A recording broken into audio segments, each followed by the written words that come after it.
আমার পরিবার সুফি পরিবার এবং আমরা বংশের পর বংশ সুফি ইসলাম প্রচার করে এসেছি। আমার বাপ দাদা পূর্বপুরুষদের মাজার আছে সারা বাংলাদেশে ছড়িয়ে। ইসলাম প্রচারের ক্ষেত্রে আউলিয়াদের অবদান যারা অস্বীকার করবে তারা আসলে ইসলামের ইতিহাস উপমহাদেশে জানে না। যারা আজকে মাজার ভেঙেছে তাদের পূর্বপুরুষরা মুসলিম হতো না এবং হয়তোবা এদের অনেকেই আজকে হিন্দু হয়ে থাকতো যদি আউলিয়ারা ইসলাম প্রচার না করতেন। এই উপমহাদেশ হচ্ছে আউলিয়াদের দেশ। এখানে আউলিয়ারা ইসলাম প্রচার করেছেন। ধরে নিলাম 100 মাজার যারা ভেঙেছে এর ভিতরে 99টাই ভণ্ড ধরে নিলাম। তবু একটি মাজার যদি কোনো আউলিয়ার মাজার হয়ে থাকে এবং তাদের এই মাজার যে অধ্যত নিয়ে তারা ভেঙেছে তার মাধ্যমে তারা কবরে শায়িত আউলিয়ার সাথে যুদ্ধ ঘোষণা করেছে। যদি তারা হাদিসও বিশ্বাস করে থাকে সেখানে স্পষ্টত যারা আউলিয়াদের সঙ্গে বেয়াদবি করে তাদের সাথে আল্লাহ যুদ্ধ ঘোষণা করেন, তার জবাব তারা পেয়ে যাবে। আমি আমার পরিবারে যারা আছেন, যারা আমাদের মাজারপন্থী, যারা আমাদের ভক্তকুল, তাদের সবাইকে বলবো তোমরা সবর করো, কারণ এটা হচ্ছে একটি পলিটিক্যাল স্টান্টবাজি। তাদের মূল লক্ষ্য হচ্ছে বাংলাদেশকে অস্থিতিশীল করা। তারা পার্শ্ববর্তী দেশের সাথে বৈরিতা করছে শুধুমাত্র তারা দেশকে উত্তপ্ত রাখতে চায়।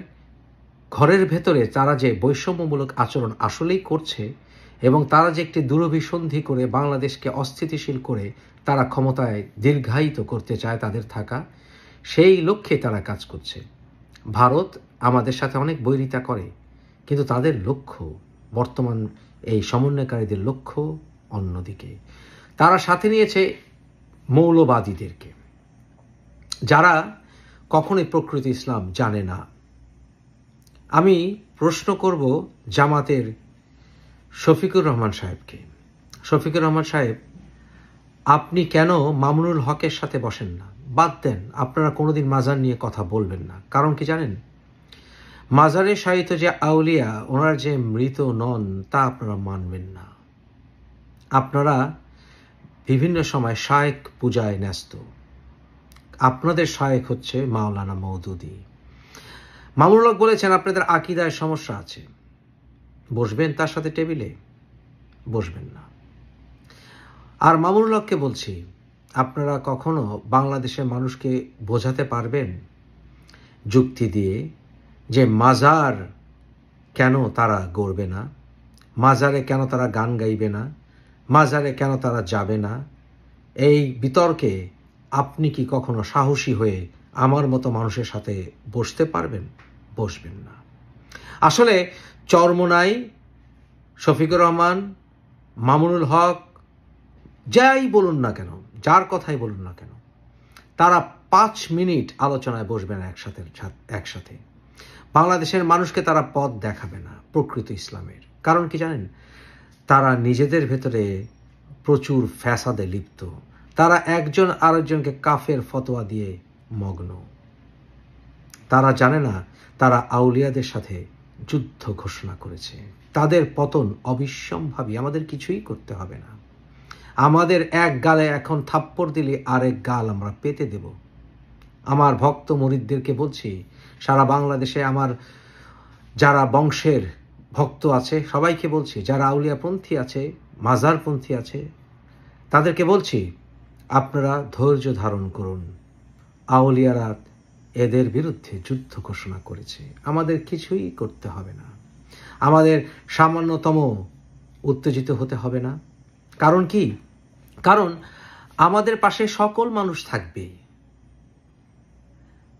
হযরত শাহজালাল রহমতুল্লাহ আলাইহির কাছে ইবনে বতুতা বলেছেন যে উনি নিজের চোখে দেখেছেন অমুসলিমরা তাদের কাছে, অর্থাৎ আউলিয়া এবং হযরত শাহজালাল এবং তার ভক্তদের কাছে উপদেশ নিতে আসতো। তারা কিন্তু ইসলাম ধর্ম অনেকে গ্রহণ করেনি। ইবনে বতুতার নিজস্ব ট্রাভেলগে লেখা। মঈনুদ্দিন চিশতি রহমতুল্লাহ আলাইহির কাছে অমুসলিমরা আসতো উপদেশ নিতে, যাদের অনেকে মুসলমান হয়নি। ওই সময় অনেক মোল্লা মৌলবী তাদেরকে তিরস্কার করত, বলতো অমুসলিমরা তো তোমার কাছাকাছি থাকে কেন? মঈনুদ্দিন চিশতি রহমতুল্লাহ আলাইহি বলেছিলেন যে পিপাসার্ত যখন নদীর কাছে আসে, নদীকে জিজ্ঞাসা করে তোমার পরিচয় কি? তাই এইভাবে ইসলাম প্রচারিত হয়েছে, যা এরা কখনো বুঝবে না। এরা মানবতা মনে করে দু একটা অসুস্থ রোগীকে বিভিন্ন ফল নিয়ে তাদেরকে খাওয়ানো, দরিদ্রদের কিছু দান করা, এই। কিন্তু মানুষের মনস্তাত্ত্বিক ডেভেলপমেন্টে তারা কথা বলে না। তারা বলে না যে কোরআনে আছে যখন কাউকে গ্রেফতার করা হয় তখন তার প্রতি মানবিক আচরণ করতে হয়। আমি শেখ হাসিনার শাসনের তীব্র বিরোধী ছিলাম, এখনো আছি। তার পশুত্ব আমরা দেখেছি, কিন্তু তারপরেও যখন কেউ বন্দী হয়, যেমন বিচারপতি মানিক, উনি একজন বয়স্ক মানুষ, যত অন্যায় করুন না কেন পিশাচের সাথে পিশাচ হতে হয় না।